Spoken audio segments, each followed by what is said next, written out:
ওসমান যুন্নুরাইন, ওসমান হলো দুইটা নূরের অধিকারী। জোরে কোন সুবহানাল্লাহ। আল্লাহ নবীর দুইটা মেয়েকে পর পর বিয়ে করেছিলেন। প্রথম বিয়ে করেছিলেন সেই মেয়েটার নাম হলো রোকেয়া। দ্বিতীয় যে মেয়েটাকে বিয়ে করেছিলেন তার নাম হলো কুলসুমা। একসঙ্গে দুই মেয়েকে বিয়ে করা জায়েজ নাই, তবে একটা মরে গেলে আর একটা যদি রাজি হয় ইসলাম জায়েজ করেছে। আমার কথা কি বুঝবার পারলেন? একসঙ্গে দুই বোনকে বিয়ে করা, এবারে জোরে বললে কি হয়? একসঙ্গে দুই বোনকে বিয়ে করা। এক বোনকে বিয়ে করেছে আর একটা যুবতীশালী হুন্ডার পাশে নিয়ে ফিল্ডিং মারা জায়েজ? বিয়ে করা যদি জায়েজ না হয় তাহলে ফিল্ডিং মারা জায়েজ নাই। আমার এলাকার এক শালি মারা গেছে, বুঝলেন? দুলাই ভাষা বলতেছে আমি আমার আদরের শালির লাশটা ধরে কবরে নামাবার চাই। আমার আদরের শালির লাশটা ধরে কুটি নামাবি? ওই তো ফতুয়া জানে না, আবেগে বলে ফেলে দিছে আমার কলজার টুকরা শালি, হাতেরও শালি মরে গেছে, আমি তার লাশটা ধরে কবরে নামাবো। পাশ থেকে এক হুজুর, হারাম হারাম হারাম, শালির লাশ স্পর্শ করা হারাম। দুলা ভাই মুচকি মুচকি হাসে। তাহলে হাসেন কেন? বলে হাসার কারণ হল ই যখন জেঁতা ছিল তোমার হাতের থেকে 500 টাকা নেওয়ার জন্য এমনভাবে হাত ধরলো, টাকা না দেওয়া পর্যন্ত হাত ছাড়ি দিই। তো বাইসা থাকতে হাতের থেকে টাকা নেওয়া যায় দাদা? মরে গেলে লাশ ছোঁয়া যদি হারাম হয় তাহলে বেঁচে থাকলে কি হবে? কথা কন না কেন ভাই, কথা কন না কেন? এখানে যে সমস্ত মেয়ের বাপ আছে আমি তাদের পাঁওত হাত দেবো, কিন্তু পাঁওত হাত দিলেন। আপনার একটা মেয়ে যদি বিয়ে দেন আর একটা মেয়ে যদি যুবতী বাড়ির থাকে, খবরদার ওই জামাই গাবড়ার কাছে ঘিঁচতে দিয়েন না। আপনাদের আদম দিকি একজন লোকের নাম আসলো গাবড়া, তোর এখন কি নাম আসলো? গাবড়া। এই শালা গাবড়া আমাকে আদম দিকে ঢুকতে দেয়নি। গাবড়া কতগুলো মাহফিলের প্যান্ডেল পর্যন্ত করছে, গাবড়া আমাকে ঢুকতে দেয়নি। আমি খালি চিন্তা করছিলাম গাবড়া দি তোর তো সামনে কি হবি রে? আজকে গাবলার বাড়ি আছে কিন্তু ঘর নাই। গাবলা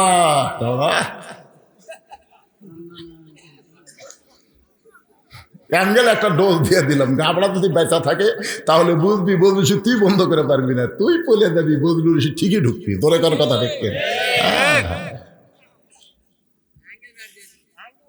অ্যাঙ্গেল আছে, অ্যাঙ্গেলের দিন শেষ, এখন ডাইরেক্টের বাংলাদেশ আরো অ্যাঙ্গেল। একটু মনোযোগ দিয়ে শুনবেন। আল্লাহ রাসূল বলেছেন, রে মেয়েরা শোনো, যে সমস্ত মেয়েরা পর্দার অন্তর আছেন আপনারা একটু মনোযোগ দিয়ে শুনবেন। দুইটা পুরুষকে তোমরা কাল সাপের মতন ভয় করবা। একটার নাম হলো দেওরা আর একটার নাম হলো দুলা ভাই। একটা পুরুষের নাম হলো দেওরা, দেওরা বোঝেন আপনারা, আর একটার নাম হলো দুলা ভাই। এই দুইটা পুরুষ কিন্তু সুযোগে সদ্ব্যবহার করে। চিন্তা করে বোন তো আমার ঘরতে আছে, আর ওর ছোট বোনের যদি আমি একটু তাহলে চিন্তা করবি আমি কিছু বলবার গেলে আমার বোনের ভাব যাবি। আর ভাইয়া যখন মানুষ হয়ে গেছে তখন দেওরা ভাবির সামনে গিয়ে গান শুরু করেছে, ভাইয়া তোমার বর আমি যে দেবর, বুঝে দেখো ভাবি কার বেশি দাবি, ভাইয়া গেছে মালয়েশিয়ায় আমি এখন আসি। একদিন দেওরা যা ভাবি বলতে, ভাবি আপনার যে কি সাইজ, ভাবি মনে হয় আপনার বিয়েই হয়নি। এমন কথা শুনে ভাবি কান্দার কয়, এই সুন্দর কথা তোমার ভাই জীবনেও কয়। মেয়ে মানুষের খালি একটু তারিফ করেন, কি সাইজ রে, মনে বিয়েই হয়নি। আর আপনি জানেন দেওরা ভাবির তারিফ করার কারণ কি? ওই ওভার ডিউটি করবি, ওভার ডিউটি করবি। হাসতেছেন? আজকে পরকিয়া নষ্টমী সমাজের মধ্যে এই কারণে বেশি হচ্ছে। ধরে তো কথা কন না কেন, কথা কন না কেন? আমার মায়ের একটু মনোযোগ দিয়ে শুনবেন। ওসমান গনি আল্লাহ নবীর দুইটা মেয়েকে বিয়ে করেছেন পরপর। প্রথম যাকে বিয়ে করেছিলেন তার নাম হলো রোকেয়া। রোকেয়া যখন দুনিয়া থেকে বিদায় হয়ে গেল এরপর যাকে বিয়ে করলেন তার নাম হলো কুলসুমা। এই দুইটা মেয়েকে বিয়ে করার কারণে আল্লাহ তাআলা তাকে একটা ডিগ্রি দিল, সে ডিগ্রির নাম হলো যুন্নুরাইন, দুইটা নূরের অধিকারী। সবচাইতে বড় ডিগ্রি হলো ওসমান গানি, ধরে কান সুবহানাল্লাহ, ওসমান ধনী। আর আমরা কি এখানে যতগুলো লোক আছে আমরা কি? আল্লাহ কোরআনে বলেছেন আল্লাহ গানিয়ুন ওয়া আনতুমুল ফুকারা। আল্লাহ হচ্ছেন ধনী, আমরা হলাম ফকির। জোরে কারণ আমরা কি, আরো জোরে, জোরসে বলুন। পর্দার অন্তরালে যারা আছে এরা কি, এরা ফকির। মরদ মানুষ যদি ফকির হয় তাহলে মেয়ে মানুষ কি, আরো জোরে, জোরসে বলুন। আপনারা বলেন তো, অনেক দিন হলে ফকির কিন্তু নিচে ছিল আর ফকুরনির জাত ছিল উপরে। ধরে কোন কথা ঠিক না? আগামী 12 তারিখে আমরা সবাই সিদ্ধান্ত নেব আর কোন ফকুরনি যেন বাংলাদেশের প্রধানমন্ত্রী হবার না পারে। আপনারা বলেন তো, ফকুরনির বুদ্ধি কেমন? এক বাড়ির ভিক্ষা করে দেয়, বলতে মা মা 4টা ভিক্ষা দাও। বাড়ির বেটার বউ বলতে 4 দেনা, 4 সের দেনা। ফকুরনি কয়, কে মা 4 সের কেন? শাশুড়ি আমার গাল দেয়, অন্য বাড়ি পান খাবার গেছে, এই সুযোগে তুমি আইছো, তোমার 4 সের চাল দিয়ে আমি সংসার ঢুসা দেবো। ওই ফকুরনি 4 সের চাল দিতে। ফকুরনি চিন্তা করে, সারাদিন ভিক্ষা করে 2 সেরই হয়, আরে এক বাড়ি দিল 4 সের। বেটার বউ বলে, ফকুরনি মা খবরদার এই কথা তার কাউরে কইও না। ফকুরনি বলে, আমার কি ঠেকা পড়ছে, আমি কাউরে কব না। ওই 4 সের চাল পেয়ে রাস্তা দিয়ে যাচ্ছে আর বলতেছে, ওই বাড়ির বেটার বউ শাশুড়ি কি হলো, আমাকে 4 সের চাল দেখেছে, কাউরে দাম করো না, আমি কমো না। একলা একলা গল্প করে আর কমো না। একজন জিজ্ঞাসা করে, ফকুরনির বিরুদ্ধে কি হয়েছে? ওই বাড়ির বেটার বউ 4 সের চাল দেখে হইলো, কাউরে দাম করো না, কাউরে কমো না বাবা, কাউরে কমো না। চিন্তা করে দেখেন, সেই ফকুরনি সামান্য একটা ঝোলার চাল সামলাবার পারলো না, সেই ফকুরনি যদি দেশ সামলাবার দেন পারবি? বোঝেন না কেন আপনারা? এই জন্য আল্লাহ কোরআনে বলেন, আর রেজালু কাওয়ামুন আলান নিসা, পুরুষ থাকবে উপরে, নারী থাকবে নিচে।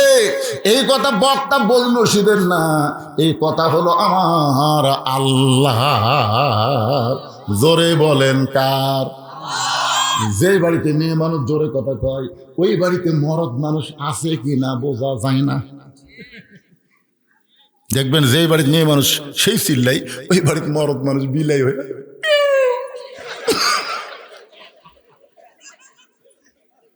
আচ্ছা আপনারা বলেন তো, আপনাদের এই প্রসাদখালি যখন ঝগড়া লাগে, মরদ মানুষের কথা শোনা যায়? ভাই রে, মেয়ে মানুষের টুটির পাওয়ার ভাই। ঠিক বলেন না? যার বউ ঝগড়া করে ওই জীবনে জান্নাতে যার পারবি না, কারণ মুখের কথা হলো একটা পর্দা। আপনার বউ ঝগড়া করার কারণে তার পর্দার খেলাফ হয়ে গেল। রাসূল বলেছেন, দায়ুস লা ইয়াদখুল জান্নাত, দায়ুস কোনোদিন জান্নাতে যাবার পারবে না। এই জন্য আমার মা বোনদেরকে আমাদের সাইজের মধ্যে রাখার দরকার আছে না নাই? আমার মায়েদের জন্য বলতে যে, মা আপনাদের বেশি ওয়াজ শোনা লাগবে না, একটা আমল করবেন।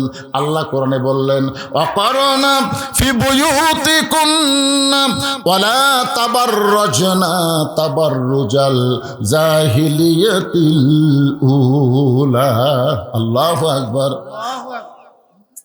ওসমান গনি মনে মনে চিন্তা করে, জুব্বা বুঝে আমি পাই, আমি হইলাম আল্লাহর নবীর ডবল জামাই। ওসমান গনির পাশে একজন বসে বসে মনে মনে চিন্তা করে, এই জুব্বা তো আমি পাবো, এই জুব্বা তো আমি পাবো। তার নাম হলো হযরত আলী। ধরে বলেন নাম কি? আবু বকর কি চিন্তা করতেছে? জুব্বা বুঝি আমি পাই। উমর ফারুক চিন্তা করতেছে, জুব্বা বুঝে আমি পাই। ওসমান গনি চিন্তা করে, জুব্বা বুঝে আমি পাই। কিন্তু হযরত আলী বলতেছে, জুব্বা তো আমি পাবো। হযরত আলী জুব্বা পাবে। আরে মজার ওয়াজ আসছে, কি বিপদ রে ভাই। বাস যাবে, গ্যারান্টি দেন আমি বাড়ি যা পারবো।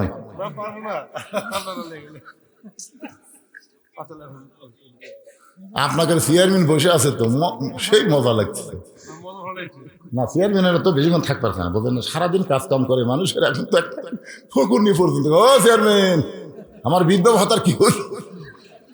আমি হিসাব করে দেখছি, বাংলাদেশের যত নেতা থাক সবচাইতে বেশি কষ্ট হলো চেয়ারম্যানের। ধরে কর কথা রেখে এমপি কিন্তু কেউ কথা কর পারবে না, কিন্তু চেয়ারম্যান, ও চেয়ারম্যান আমার অটো ভ্যানের চাকা ভেঙে গেছে, অটো চেয়ারম্যান তাহলে আমার রাস্তা দিয়ে ছবি না। ও রে বাবা রে, ভোট লেওয়ার আগে 500 খাইছু, এখন আমার অটো ভ্যান চালা পারিস না। কি মনে করতেছেন আগামী নির্বাচন আসতেছে? 1 টাকা খাওয়া আপনার জন্য গু খাওয়ার মতন হারাম। জোরে কথা কর না কেন, কথা কর না। আমি আয়াতে কারিমা তেলাওয়াত করেছি, অবশ্যই ওয়াজ করব। ইন্নাল্লাহা ইয়ামুরুকুম আন তুআদ্দুল আমানাতি ইলা আহলিহা ওয়া ইযা হাকামতুম বাইনান নাস আন তাহকুমু বিল আদল। এই আয়াতের বাংলা অর্থ আমি বুঝাবো। এই কথা কোনোদিনও বলবেন না আমার ভোট আমি দিব, যাকে খুশি তাকে দিব। এইটা কোনো মুসলমানের কথা না। মুসলমানের কথা হলো আমার ভোট আমি দিব, ভালো মানুষ দেখে দিব। ওরকম ঠিক কিনা? এই যে আজকে আমি আশ্চর্য হয়ে গেলাম, প্রধান অতিথির ভাই যে বক্তব্য দিল, মৌলবি ফেল। এই মসজিদ মধ্যে শুনে বলি হাইরি তো সবই জানে রে, খালি জানে না অবশ্যই মানে। চেহারা দেখলে কিছুটা নূর দেখা যায়। জোরে কার কথা ঠিক কিনা ভাই জান? ভালো মানুষ খালি টুপিওয়ালারাই ভালো মানুষ, জুব্বালারাই ভালো মানুষ তা কিন্তু না। সমাজের মধ্যে এমন অনেক ভালো মানুষ আছে যারা নির্বাচনে যদি আসে আপনি কিন্তু প্রতীক দেখবেন না, আপনি ভালো মানুষ দেখে ভোটটা দেওয়া লাগবে। এই ভোটটা হবে আপনার জান্নাত, এই ভোটের কারণেই যাওয়া লাগবে জাহান্নাম। যে আয়াতে কারিমা তেলাওয়াত করলাম তার তাফসীর করে আপনাদের বুঝাবো। তবে যেটা বলতেছে একটু মনোযোগ দিয়ে শোনেন। হযরত আলী বলতেছে এই জুব্বাত আমি পাবো। এই কথা বলার অধিকার হযরত আলী কেমনে পাইল? কেন হযরত আলী চিন্তা করে দেখে, একদিন আল্লাহর নবী বলেছেন, শোনেন মনোযোগ দিয়ে, আল্লাহর নবী বলেছেন সাহাবীরা তোমাদের মাঝখানে এমন একজন ব্যক্তি আছে যেই ব্যক্তি আমি নবীর চাইতেও দুই দিক দিয়ে বড়। আল্লাহ রাসূল বলতেছেন সাহাবীরা তোমাদের মাঝখানে এমন একজন মহান ব্যক্তি বসে আছে যেই ব্যক্তিটা আমি নবীর চাইতে দুই দিক দিয়ে বড়। সাহাবীরা বলে না হুজুর আপনার চাইতে বড় এটা আমরা মানব না। রাসূল বললেন তোমরা না মানলেও আমি মানতেছি। ওমর ফারুক বললেন আপনার চাইতে দুই দিক দিয়ে বড়। সেই সাহাবীর নাম কি? রাসূল বললেন তার নাম হলো হযরত আলী। আল্লাহ নবী বললেন শোনো বাবা, আদম থেকে আমি নবী পর্যন্ত যত নবী দুনিয়াতে আইছে এই নবীর বইরা জান্নাতে হবে, জান্নাতে যাবে। কিন্তু জান্নাতি নারীদের নেত্রী কোনো নবীর বিবি হতে পারবে না। জান্নাতি নারীদের নেত্রী হবে আমার কলিজার টুকরা ফাতেমা। এই ফাতেমার স্বামী যিনি, তিনি হলেন পৃথিবীর শ্রেষ্ঠ স্বামী। সুবহানাল্লাহ কেন? আল্লাহ নবীর বিবির নাম খাদিজাতুল কুবরা। নবী কিন্তু সর্বসাকুল্যে 11টা বিয়ে করছেন। জোরে বলেন কয়টা? এই নবীর উম্মতের একটু হিসাব থবেন। কেউ কয় 13টা, কেউ কয় 15টা, এইটা ঠিক না। সর্বসাকুল্যে বিয়ে করছেন কয়টা? আরো জোরে 11টা বইয়ের মধ্যে নবী শুধু একজনকে ইচ্ছা করে বিয়ে করছেন। একটা মেয়েকে নবী ইচ্ছা করে বিয়ে করছেন, আর অন্য 10টাকে নবী ইচ্ছা করে বিয়ে করেননি। নিজের ইচ্ছায় বিয়ে করছে কয়টা? একটা। আপনার বলেন তো নিজের ইচ্ছায় যাকে বিয়ে করছে তার নাম কি? এই ইউটিউবের লোকেরা কও গে,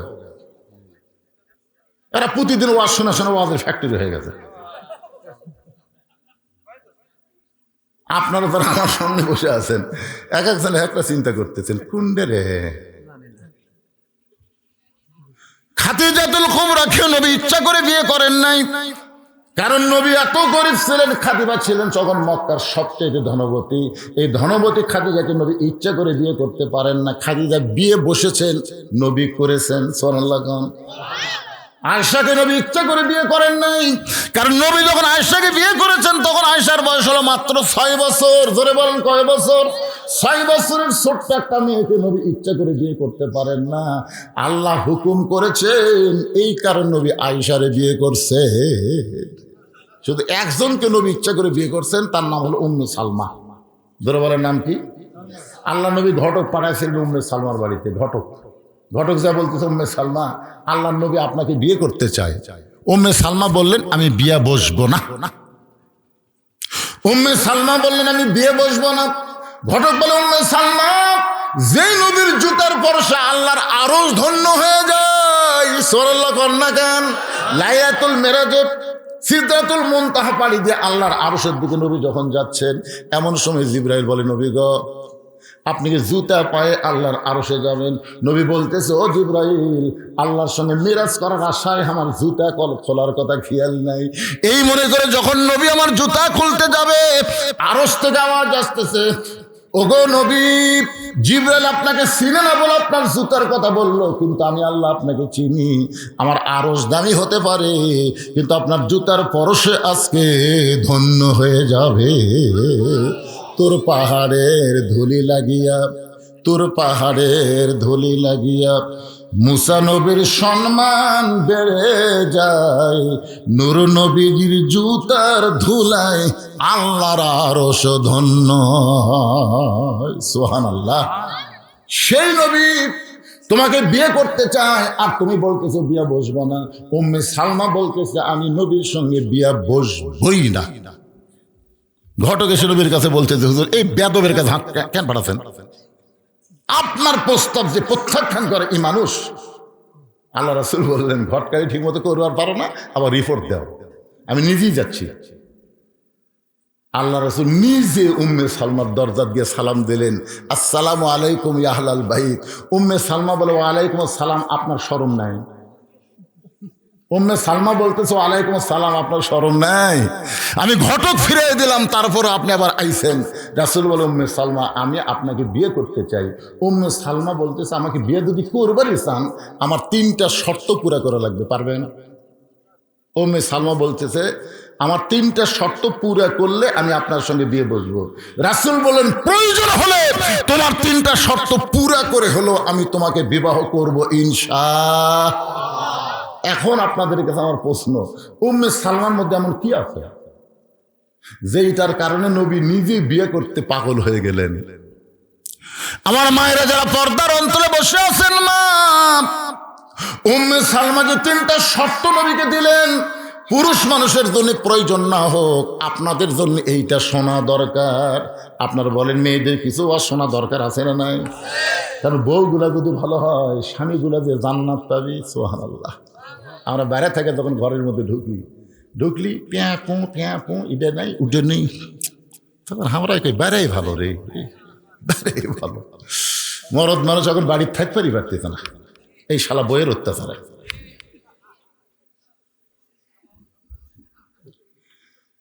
আমার মায়ের একটু মনোযোগ দিয়ে শুনবেন। আপনার হলেন ঘরের রমণী, ঘরের লক্ষ্মী। স্বামীরে খেদমত করবেন, ভালোবাসবেন। স্বামী স্ত্রীর মধ্যে মহব্বত যখন পুরা হবে, আল্লাহ তাআলা ওই বাড়ির জন্য রহমত আর বরকতের দরজা খুলে দিবে। আল্লাহ রাসূল বললেন, সাহাবীরা রে, বাবা আদম থেকে আমি নবী পর্যন্ত এই নবীর সন্তানের নবী হতে পারবে, জান্নাতি হবার পারবে, কিন্তু কোন নবীর সন্তান জান্নাতি যুবকদের সর্দার হতে পারবে না। কিন্তু আমার কলিজার টুকরা ফাতেমার পেট থেকে যে 2টা সন্তান বের হয়েছে, হাসান আর হোসাইন, সাইদুস শাবাবি আহলেল জান্নাহ। হাসান হোসেনের বাবা যিনি, তিনি হলেন পৃথিবীর শ্রেষ্ঠ বাবা। ধরে কন্যা সুবহানাল্লাহ। স্বামী হিসাবে হযরত আলী কয় নম্বর? কথা কয় না রে ভাই।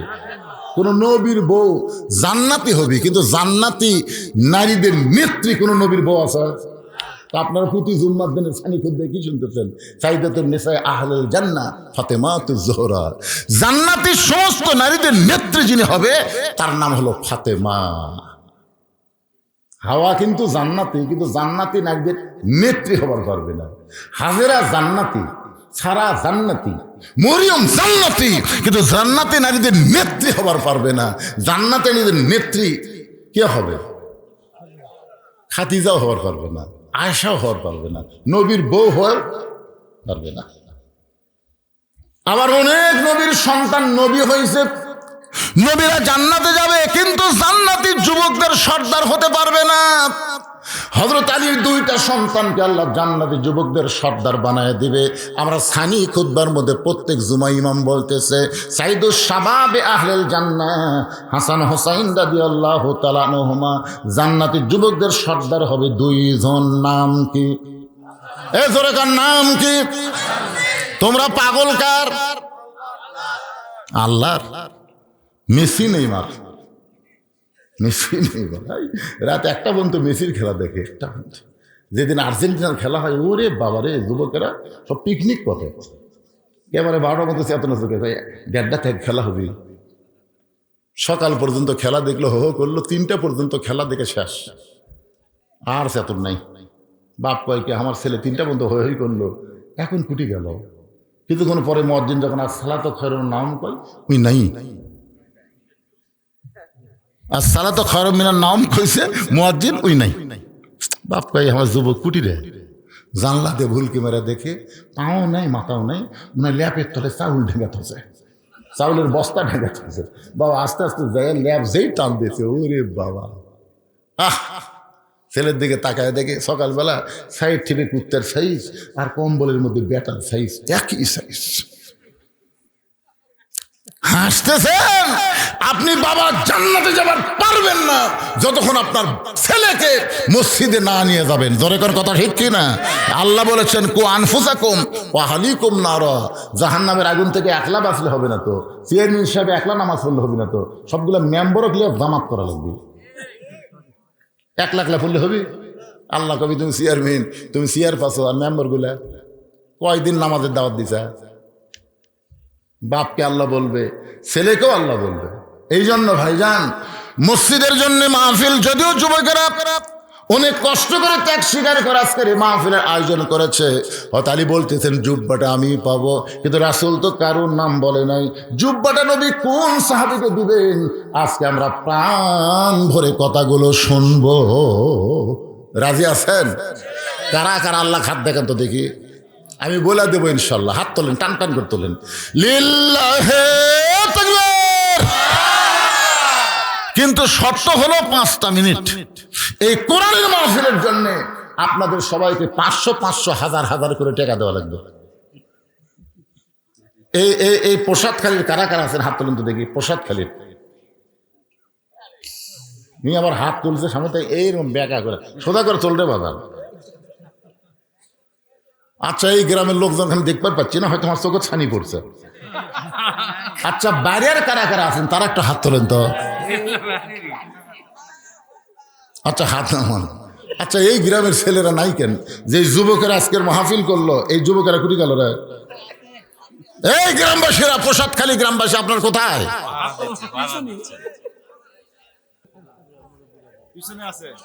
কোন পিছনে? আমি তো দেখতে পারলাম না।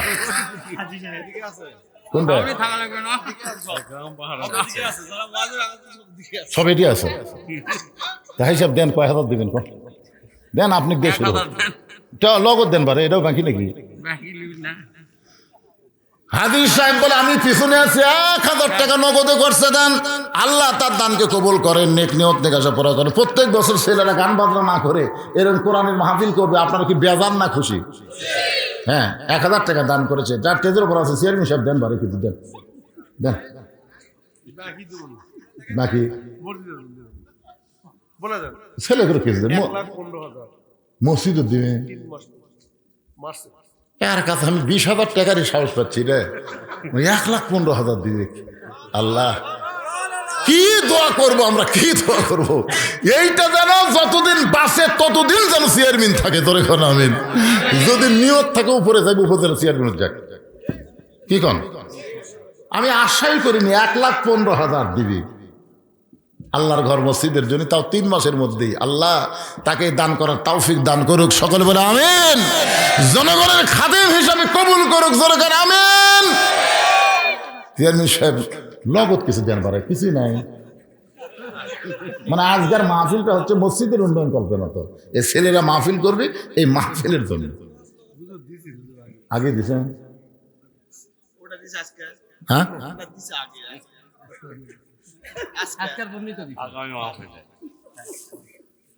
আচ্ছা, আগামী মাহফিলের জন্য হচ্ছে, আজকের জন্য না। আগামী মাহফিলে কত দিবেন কোন? এখন লগত দেওয়া লাগবে না, খালি কয়ে দেন না। মসজিদের যদি 1,15,000 দিবার পারেন, ওটাও তো মরে গেলেও পাবেন। মাশাআল্লাহ, আমরা মৃত্যু চাচ্ছি না। খালেদা যে এমন অসুস্থ, তাই আমরা মৃত্যু চাচ্ছি না। কথা কন না কেন ভাই? সেদিন আমি ওয়াজ করতেছি, আল্লাহ খালেদা দেখে সুস্থ করো, পিছন দিতে বলতে মরে গেছে। আমার তো মেজাজ খারাপ হলো, বুঝলেন? আমি খালি ফেসবুকের দিকে তাকিয়ে আছি যে তারেক জিয়া চলে আসলো, তার মা ছেলের একটা সংক্ষিপ্ত হলো একটা ভিডিও দেখতে পাবো, কিন্তু এখন পর্যন্ত পাইলাম না। কি বিপদ বাড়ে। যদি যায় আল্লাহ তাকে জান্নাতি করুক, যদি জীবিত থাকে আল্লাহ তাকে সুস্থ করে ফিরাই দেখ। ধরে কোন আমিন, ধরে বল আল্লাহুম্মা আমিন। আমরা মৃত্যু চাই না, আমরা হায়াত চাই। এবারে আপনাকে মাঝখানে দূর থেকে আইছেন, বাহির থেকে আইছেন, আপনারা কিছুই দিবার পারবেন না। আমার আগে মামুনুর রশিদ চায়া একেবারে কিছুই দিলেন। ভাইজান পিছন থেকে আরেকজন দেন তো, এই যারা বসে আছেন দেন দেন, সবাই একটু কিছু খুঁজু খুঁজু দেন না। ওখানে বাকি লেখার জন্য কাগজ কলম রেডি আছে। বাহিরে যারা আইছেন আপনারা কি 500 করে টাকা দিবেন, নগদ না হোক বাকি দেন। আগামী বছর মাহফিলের আগে দিবেন আপনারা। আগামী বছর যে মাহফিল হবে তার আগে দিবেন। ভাই বলেন, হাত তোলেন। আপনাকে দিয়াই হোক, এরা যান দিবে না, আপনারাই দেন, সবাই দেন। আমাদের মসজিদের ইমাম সাহেব 100 টাকা দিয়েছেন। সাবেক ইমাম সাহেব কিছু দান করেছে, আল্লাহ দান কবুল করেন। এই মাহফিলের ছেলেরাই তোমরা ভিতরে গামছা লিয়ে যাও, বেশি রাত করা যাবে না, শীতের রাত টপ টপ করে নিয়র পড়তে দেবে, ভিতরে গামছা লিয়ে যাও। যাই যা পারে আল্লাহর হস্তে দান করবেন। 10, 20, 50, 100 যাই যা পারেন আল্লাহর হস্তে দান করবেন। আল্লাহর একজন বান্দা 200 টাকা দান করেছে, আল্লাহ দানকে কবুল করেন। হ্যাঁ, কাশ্মীরা পূর্ব মসজিদের ইমাম সাহেব দান করতে, এক ইমাম দিল, আবার আর এক ইমাম দিচ্ছে। এই যে মাহফিল একটা কমিটি আছে, কমিটির সভাপতিকে এই না মাহফিলের সভাপতি, এটা কমিটি কমিটি কমিটি নাই, ও সভাপতি সব দিছে। ভাই আপনি কিছু কন্ত দিকে কমিটির সদস্য আলফাজ সাহেব 200 টাকা দান করছে, আল্লাহ তার দানকে কবুল করেন। আজকের মাহফিলের সম্মানিত সভাপতি, জোরে বলেন মারহাবা। পকেটের মধ্যে হাত ঢুকাছে, একটু বেশি বেশি করে বার করুক। করজবাড়ির মোফাজ্জল সাহেব 500 টাকা দান করেছে, আল্লাহ তার দানকে কবুল করেন। এটা সভাপতি সাহেবের দান হলো। নগদ চাচ্ছি না তো, বাকি দেন, বেশি দেন, বাকি দেন। হ্যাঁ, প্রসাদকালীর খোকন 400 টাকা দান করেছে, আল্লাহ কবুল করেন। সভাপতি সাহেব 1000 টাকা দান করছে, আল্লাহ তার দানকে কবুল করেন। জি,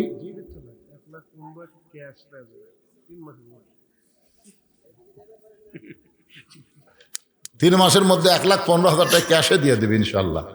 আল্লাহ আমরা দোয়া করি। ভাই যাবার চাইছিল, এই দোয়াটা তাকলিয়েই আমরা করবো, কি কোন করার দরকার নাই না। এই জন্য এই সবাই একটু জিকির করেন, বসেন, মহব্বতলে বসেন আর জিকির করেন। লা ইলাহা ইল্লাল্লাহ, লা ইলাহা ইল্লাল্লাহ, লা ইলাহা ইল্লাল্লাহ, লা ইলাহা ইল্লাল্লাহ, লা ইলাহা ইল্লাল্লাহ, লা ইলাহা লা ইলাহা ইল্লাল্লাহ মুহাম্মাদুর রাসূলুল্লাহ।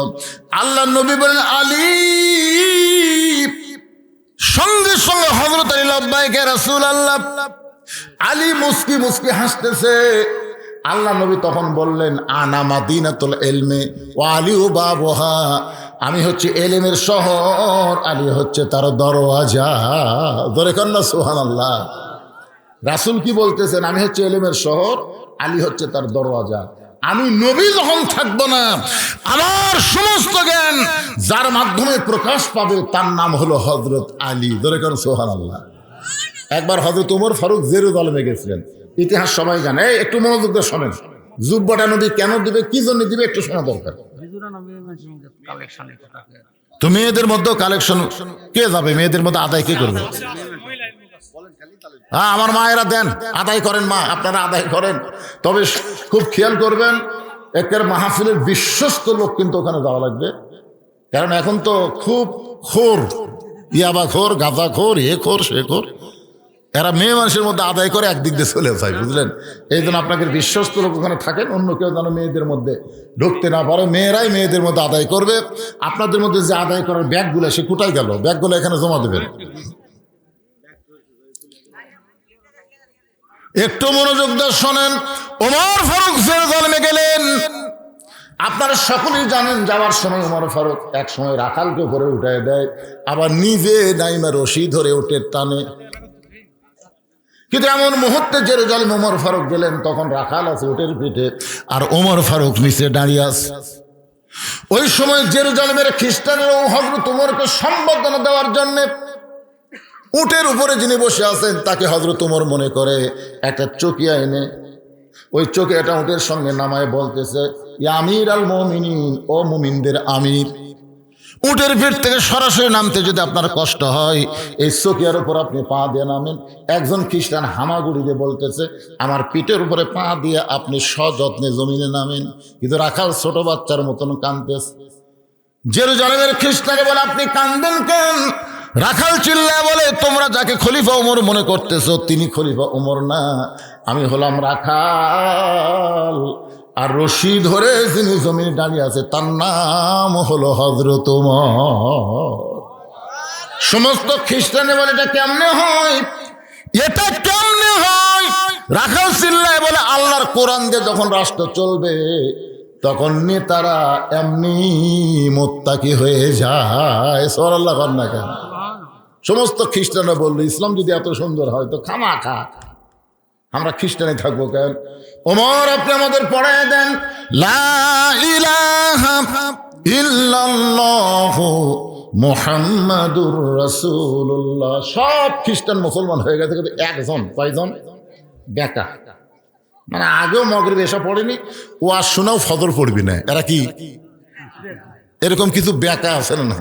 যত ওয়াজই করেন ফাসাল্লি রব্বিকা ওয়ানহার, যতই কম ওরা ওই যা আসবে তাই।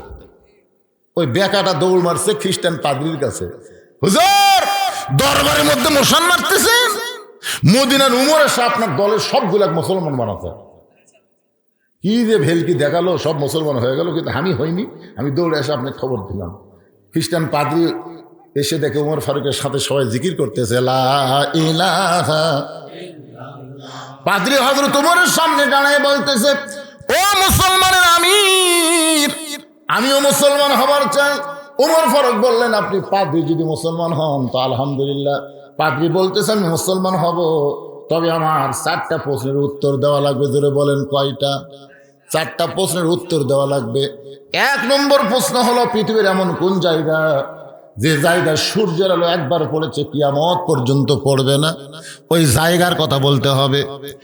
আমার 2 নম্বর প্রশ্ন হলো, পৃথিবীর এমন কোন কবর যেই কবরের লাশটাও জীবিত, কবরটাও জীবিত। আমার 3 নম্বর প্রশ্ন হলো, পৃথিবীর এমন কোন কারাগার যে কারাগারের মধ্যে কয়েদি জীবিত, ওই কারাগারের নাম বলতে হবে। আমার ভুল হয়ে গেছে, প্রশ্ন হলো 3টা। এই 3টা প্রশ্নের উত্তর যদি দিবার পারেন তাহলে আমি পাদ্রী মুসলমান হয়ে যাব।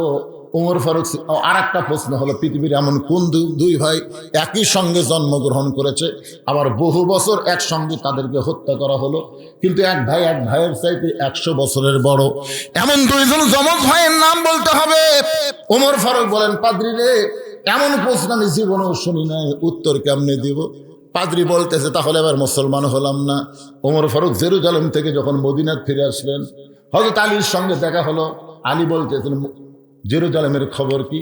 ওমর ফারুক বললেন, সব খ্রিস্টান মুসলমান হয়েছে, কিন্তু একজন পাদ্রী মুসলমান হলো না। আলী বলতেছেন, কেন হইল না? বলে, আমাকে 4টা প্রশ্ন করলো, আমি উত্তর দিবার পারি নাই, উত্তর দিবার পারলেই মুসলমান হতো। আলী বলতেছেন, কি প্রশ্ন করেছে? বলে, 1 নম্বর প্রশ্ন হলো, পৃথিবীর এমন কোন জায়গা সূর্যের আলো একবার পড়েছে কিয়ামত পর্যন্ত পড়বে না, ওই জায়গার নাম কি? আলী বলতেছেন, আপনি কি জানেন না, মুসা নবী যখন সাগর রাস্তা পাইলেন ওই সময় সূর্যের আলো সাগরের তলে পড়ে গেল, আর ফেরাউন যখন সাগরে নামলো ওই যে পানি একত্র হয়ে গেছে, কিয়ামত পর্যন্ত সাগরের ওই তলদেশে আর কোনোদিন সূর্যের আলো পড়বে না। ওমর ফারুক বলে, আলী রে, আমাকে 2 নম্বর প্রশ্ন করলো, কবরটাও জীবিত লাশটাও জীবিত, আমি তো বুঝতে পারলাম না। আলী বলতেছেন, কবর হলো মাছ আর লাশ হলো ইউনুস আলাইহিস সালাম। ইউনুস আলাইহিস সালামকে মাছটা কবর বানালো, কবরটাও মাছ জীবিত ছিল। ইউনুস নবী মাছের পেটের মধ্যে জীবিত ছিল। ইউনুস নবীরে খাইল মাছেতে গিলিয়া, ফেরেশতা পাঠাইলেন আল্লাহ ইসমে আজম দিয়া। এই জন্য গজলটা গাচ্ছি। বর্তমানে আমাদের ইন্টারিম সরকারের প্রধান, তার নাম কি? জোরে কন। হাসিনা কিন্তু দোয়া ইউনুস পড়ে না, জানে? ওকে একজন সাংবাদিক প্রশ্ন করছিল, বিপদে দোয়া পড়েন না? নাম খেয়াল হলি আর পারি না। ইউনুস নবীরে খাইলো মাছেতে গিলিয়া, ফেরেশতা পাঠাইলেন আল্লাহ ইসমে আজম দিয়া, দমে দমে সে হরদম পরে সে ইসমে আজম, মাছেরই উদর হইতে বাঁচাইলা প্রাণ।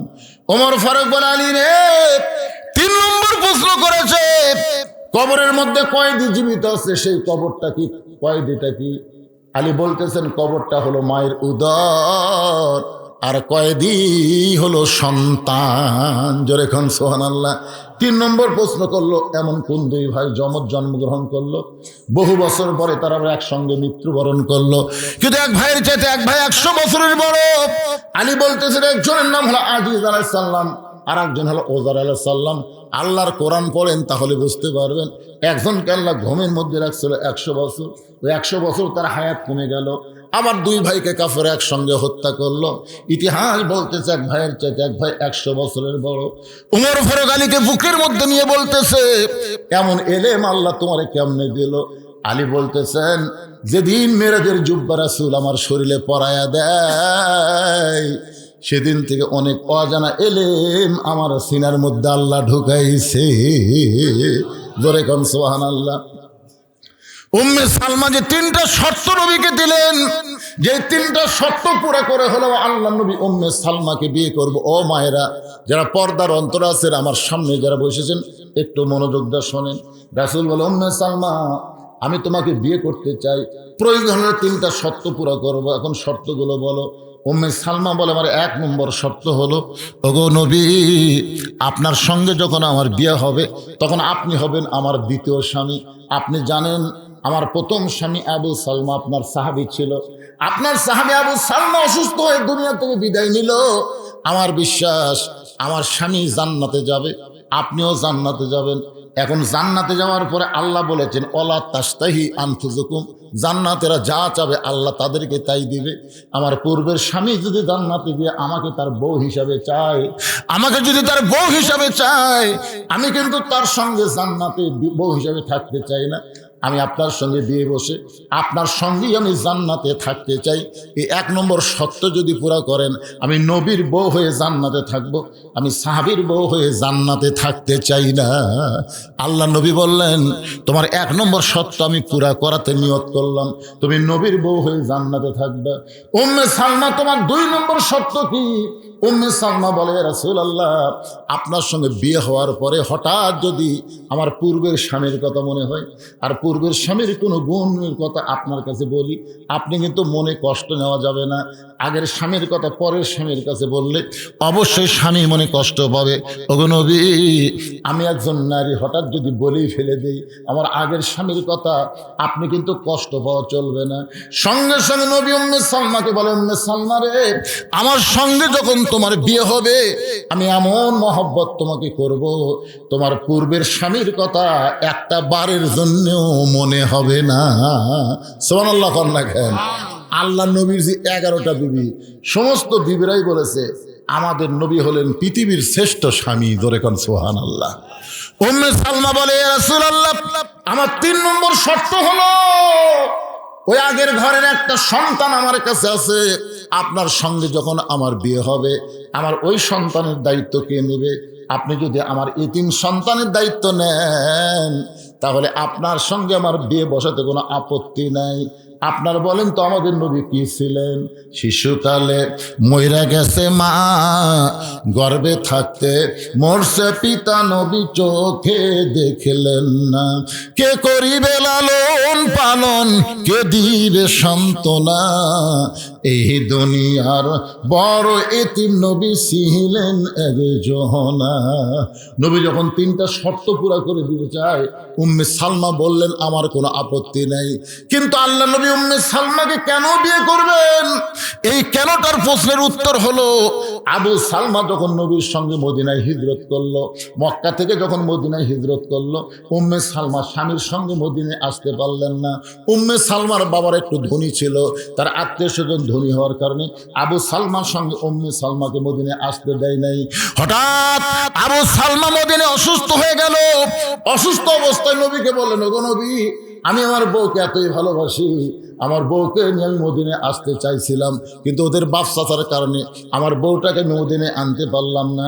আমি অসুস্থ হয়ে দুনিয়া থেকে বিদায় নিব, তবে একটা কথা আমাকে ওয়াদা দেওয়া লাগবে, আমার বউটা যখন মক্কা থেকে মদিনে আসবে আপনি নবী তাকে বিবাহ করবে। রাসূল বলে, উম্মে সালমা রে, তোমার স্বামীর কাছে ওয়াদা দেওয়ার কারণে আমি তোমাকে বিবাহ করার জন্য পাগল হয়েছি। আমি কোনো নারীর চেহারা দেখে রূপ দেখে বিয়ে করি না, আমি বিয়ে করি তাকে পুরাপুরি আশ্রয় দেওয়ার জন্যে। সুবহানাল্লাহ বলেন। আল্লাহ বলতেছেন ফাসাল্লি রাব্বিকা ওয়ানহার। এক নম্বর হলো নামাজ, দুই নম্বর হলো কুরবানি। এই কুরবানি হলো নামাজ আদায় করার জন্য। ইবাদতের পূর্ব শর্ত হলো হালাল খাওয়া। আপনি যখনই নামাজ পড়বেন তখন নামাজ কিন্তু আপনাকে বলে দিবে শরীর পাক, কাপড় পাক, নামাজের জায়গা পাক। এই তিনটা পাক যদি না থাকে আপনার কিন্তু নামাজ হবে না। এখন শরীর পাক মানে কি বুঝতেছেন? শরীর পাক মানে গোসল করে শরীর পাক না, শরীরের ভিতরে হালাল খাদ্য। হালাল খাদ্য যদি না থাকে আপনার শরীর যতই গোসল করেন কোনোদিন পাক হবে না। তাহলে নামাজ পড়বার গেলে ইবাদতের পূর্ব শর্ত হলো হালাল খাওয়া। এই হালাল খাওয়াটার নাম হলো একটা কুরবানি। সুবহানাল্লাহ কর না কেন? শরীর পাক, শরীরে কি পাক? কাপড় পাক। যে কাপড় পরে নামাজ পড়বেন এই কাপড় কি হওয়া লাগবে? হালাল টাকা দিয়ে কিনা লাগবে রে। সুদের টাকা ঘুষের টাকা দিয়ে কাপড় একেবারে সে 1000-1200 টাকার কাপড় গাও দেয় মানুষের দেখাচ্ছেন আমার লাগাল কাপড় কে বলে। এ তো টাকা কি হালাল না হারাম? যদি হারাম টাকার কাপড় কিনে যতই হজ করেন নামাজ পড়েন আল্লাহ কবুল করবে না। এই হালাল টাকায় কাপড় কেনা এটা হলো একটা কুরবানি। সবচাইতে বড় কুরবানি হলো ইমানের দাবি যদি কুরবানি হয় সেই দাবি ঘরে বসে থাকা নয়। ইমানের দাবি হলো কিছু বিনিময়। এই নামাজ আর কুরবানি যদি করতে পারেন তাহলে আল্লাহ হাউজে কাউসারের পানি পান করাবে, হাসর হবে তামার ছানি, উম্মত বলবেন পানি পানি। সেই দিনে নবী বিনে পানি দেওয়ার সাধ্য কারো নাই। আমরা সবাই যেন নামাজ এবং কুরবানি করে আল্লাহ রাসূলের হাউজে কাউসারের পানি পান করতে পারি। আল্লাহ যেন তৌফিক দেয়। সকলে বলি আল্লাহুম্মা আমিন। ইস্তিগফার পড়, আস্তাগফিরুল্লাহ রব্বি মিন কুল্লি জামবি ওয়া তুবু ইলাই, আস্তাগফিরুল্লাহ রব্বি মিন কুল্লি জামবি ওয়া তুবু ইলাই, লা হাওলা ওয়ালা কুওয়াতা ইল্লা বিল্লাহিল আলিয়্যিল আযীম। আল্লাহুম্মা আমিন। আয় আল্লাহ তাআলা, টপ টপ করে নিয়র পড়তেছে কঠিন শীতের ভিতরে তোমার পাগল বান্দা বান্দিরা আরামের বাড়ি ঘুমকে বাদ দিয়া কোরআন হাদিসের মহব্বত কলিজার মধ্যে নিয়ে এই জান্নাতের বাগানে বসে বসে কোরআন হাদিস আলোচনা শোনার শেষে আমি গুনাহগারের সঙ্গে রহমতের দরজায় ফকির হয়ে দোকানা হাত তুলেছি। আল্লাহ মেহেরবানি করে আজকের মাহফিল আমাদের সকলের হেদায়েতের জন্যে, নাজাতের জন্যে, জান্নাতের জন্যে কবুল করো। এই মাহফিলের শুরু থেকে শেষ পর্যন্ত যত আলোচনা হয়েছে আল্লাহ এর মধ্যে যদি ত্রুটি হয়, ভুল হয়, মাফ করে দাও। এর যা হাদিয়া মঞ্জুর করো। সোনার মদিনায় নবী পাকের রওজা মোবারকে আল্লাহ কবুল করে নাও। তামাম আম্বিয়াই কেরাম, আসহাবে কেরাম, তাবিনী কেরাম, তাবিনী কেরাম, তামাম পৃথিবীর মাটির নিচে যত মুমিন মুমিনা শুয়ে আছে আল্লাহ সকলে আরওয়াফে হাদিয়া কবুল করো। ও মাবুদ, আমরা যারা হাত তুলেছি আমাদের জনম দুঃখনী মা, আমাদের বাবা যাদের কবরে চলে গেছে আল্লাহ মেহেরবানি করে মা বাবার কবরকে জান্নাতের টুকরা বানাও। এই পোশাকখালীর মসজিদকে আল্লাহ তুমি কিয়ামত পর্যন্ত কবুল করো। যেই ছেলেরা কষ্ট করে মেহনত করে আজকের জান্নাতের বাগান লাগাইছে এই সমস্ত ছেলেদেরকে, যুবকদেরকে মসজিদে 5 ওয়াক্ত নামাজি কবুল করে নাও। আমার মায়েরা যারা পর্দার অন্তরালে বসে বসে শুনলো আবিদা সালিয়া পর্দার কবুল করে মা ফাতেমার চরিত্র দান করে দাও। আল্লাহ আমি অসুস্থ, আমার মতো অসুস্থ অবস্থায় যারা হাত তুলেছে সবাইকে সুস্থতার নিয়ামত দান করো। আল্লাহ চেয়ারম্যান সাহেবকে কবুল করো। তোমার ঘর মসজিদের জন্য সরকারি অনুদান 1,15,000 টাকা দিবে আল্লাহ, তাকে তুমি জনগণের খাতে হিসাবে কবুল করো। সমস্ত বিপদ আপদ মুসিবত থেকে আল্লাহ তুমি তাকে হেফাজত করো। আয় আল্লাহ, আজকে মসজিদের সভাপতি, মাহফিলের সভাপতি, আজকের যুবকেরা যারা মাহফিলের সদস্য তাদের সকলকেই জান্নাতি কবুল করে নাও। মাবুদ আজকের মাহফিলের সম্মানিত সভাপতি, সহসভাপতি, প্রধান অতিথি, বিশেষ অতিথি, আল্লাহ সকলকেই তুমি কবুল করো। হাজির সাহেবদের কবুল করো, মুরব্বীদের কবুল করো, যুবকদেরকে কবুল করো, কচিকাচা বাচ্চাদের কবুল করো, আমার মা বোনদের আল্লাহ তুমি কবুল করো। কে কোন নিয়তে হাত তুলেছে আল্লাহ সকলের নিয়ত নেগাশাক আল্লাহ তুমি পুরা করে দাও। মাবুদ, অনেকে বিপদে আছে, মুসিবতে আছে, সমস্ত বিপদ আপদ মুসিবত থেকে আল্লাহ তুমি হেফাজত করো। আবার দোয়া করি এই প্রসাদখালির উপরে তুমি রহমত বরকতের দরজা খুলে দাও। প্রত্যেক বছর এমন করে একটা জান্নাতের বাগান যেন এরা লাগাতে পারে, এমন ইমানি শক্তি আল্লাহ এদেরকে দান করে দাও। সুবহান রাব্বিকা রাব্বিল ইজ্জাতি আম্মা ইয়াসিফুন ওয়া সালামুন আলাল মুরসালিন আলহামদুলিল্লাহি রাব্বিল আলামিন। ওয়াজাল আখিরাতি কালিমাতুনা ইনদাল মাউতি লা ইলাহা ইল্লাল্লাহু মুহাম্মাদুর রাসূলুল্লাহ সাল্লাল্লাহু আলাইহি ওয়াসাল্লাম। আসসালামু আলাইকুম ওয়া রাহমাতুল্লাহি ওয়া বারাকাতুহু।